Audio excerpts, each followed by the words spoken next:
Welcome to this week's edition of CEO Corner. Today we have Ambassador David Wilkins with us today.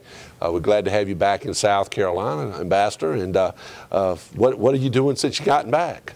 Well, thanks, Otis. It's great to be with you and great to see you again. You and I go a long way back. We've worked on a lot of legislation over the years when I was Speaker, and it's great to be back in South Carolina with all my friends. And I've now joined Nelson Mullins and head their public policy and international law section. Right. And sort of back getting back in the groove and getting back in the law firm and trying to cultivate clients primarily in Canada right now. Well, I know all of South Carolina missed you while you were gone, but we all kept up with you and all the adventures, and you always coming back and kind of telling stories about how you went across all of Canada. Can you talk to us a little bit? I know when you went up there, the bilateral relations were kind of rocky to start off with, and a lot of good things happened when you were up there. Can you talk about what the issues were when you got up there and how you went about repairing those type of relationships that were in existence at that particular time? Well, when I arrived in the summer of '05, I think the relationship sort of was on edge. We like to say we were irritated over our irritants. There were Right. The border was closed to Canadian cattle.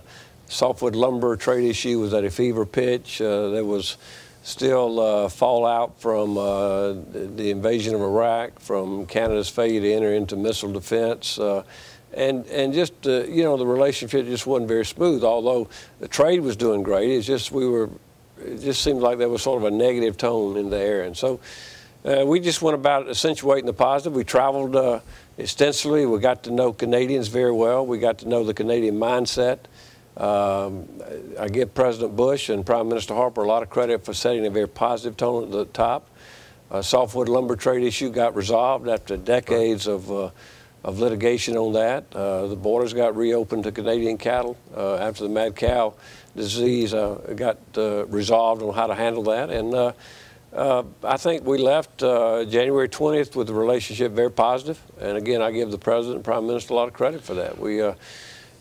I'm a big fan of Canada. I think they are very important to us. I think they're our best friend and best ally, and certainly our largest trading partner. And I think it's important to have a good relationship with them. Well, did you leave any issues on the table unresolved that you feel like the next administration is going to have to address pretty soon after?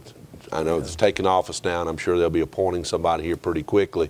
What issues were left on the table? Well, with the largest trade relationship the world has ever known, $1.5 billion worth of goods and commerce crossing our borders each day between the U.S. and Canada, there are always issues. And but right now, I think things are fairly smooth. I think energy is going to be the next issue, the big issue of the decade, and the environmental regulations that may come out of Washington that could or could not have an effect on Canada and oil production there.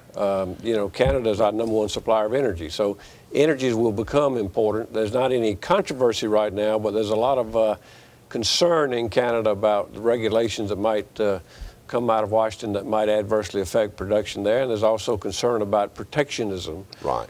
In the U.S. and the rhetoric, the raised rhetoric on protectionism, and I think that gives Canadians a lot of concern since they trade with us. 80%, 85% of the exports come to the U.S.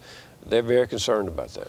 Well, I know that in a little bit that I was reading that most people don't know that Canada is our #1 supplier of oil and gas. Most people think it's the Mideast, but actually it's Canada. So with that being said, when we're talking about the Mideast, I know that from hearing you speak a little bit earlier, one other function, you went over to Afghanistan to visit Canadian troops. What would you take away from there, not only from the war standpoint, but about Afghanistan? Well, several things. #1, that was the trip of a lifetime. I was so privileged to go over there and be among heroes. Right.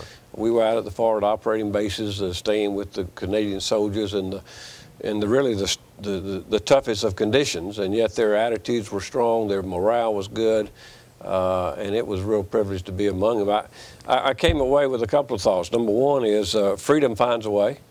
We're making progress in Afghanistan. It's not a sprint. It's a marathon. But it's a race we need to win and have to win. Number two, all of us in North America ought to see what I saw, because you would come back feeling so blessed and so appreciative of living in North America and living in Canada or living in the U.S. The freedoms we have that we take for granted every day, that the Afghans are fighting for. Again, we appreciate very much our allies over there. I mean, the Brits, the Canadians, and the U.S. are really carrying the burden over there. And well, I know we ought to be very appreciative of what they're doing. Well, I know I think that's one of the things you said that you're most proud of is the relationship, the NATO relationships where Canada and the United States there. What do you see as President Obama's biggest hurdle that he's got to address as far as terrorism goes in his administration? Well, I think the credit goes to President Bush for keeping us safe after 9/11. He made the pledge after 9/11 to keep America safe. In doing that, he not only kept the U.S. safe, he kept North America safe. He kept Canada safe, I believe. And so I think President Obama obviously has that same responsibility to make sure that we are always vigilant and don't let our guard down. And he's obviously committed additional troops. He just committed an additional 17,000 troops to Afghanistan. Canada has roughly 3,000 troops over there, and have pledged to be there in combat mode through 2011. Whether or not they'll ever extend that remains to be seen. But, you know, I think we've got to win, and we've got to do whatever it takes to win over there now.